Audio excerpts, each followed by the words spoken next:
En 2014, plus de 170 000 migrants ont traversé la Méditerranée depuis l'Afrique du Nord, rejoignant les côtes maltaises et italiennes.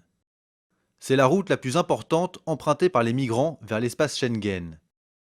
Ce chiffre sous-estime la réalité, car il ne compte que les migrants qui ont débarqué vivants et qui ont été détectés par Frontex, l'agence en charge de la surveillance des frontières extérieures de l'Union européenne.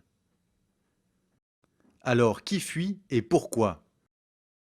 Ce sont principalement des migrants venus de la Corne de l'Afrique qui quittent un pays en guerre, comme la Somalie, soumise au terrorisme des Chebabs, ou alors une dictature, comme l'Érythrée, véritable prison à ciel ouvert.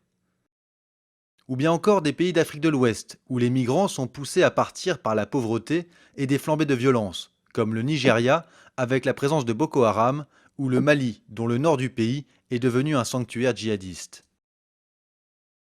Les pays d'Afrique du Nord, comme la Tunisie, l'Égypte et la Libye, fournissent aussi des candidats au départ suite à l'instabilité des révolutions arabes. La guerre en Syrie, qui dure depuis plus de 4 ans, fournit aujourd'hui le premier contingent de migrants qui empruntent cette route.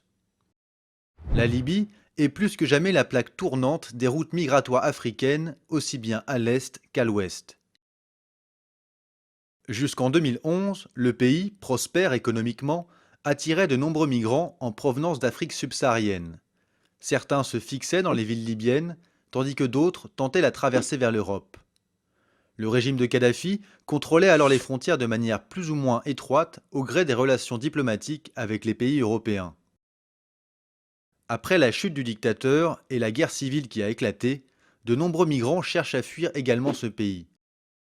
Dans le chaos, l'absence de contrôle des frontières a ouvert de nouvelles opportunités aux passeurs, ce qui a fourni un appel d'air à l'immigration depuis les côtes libyennes.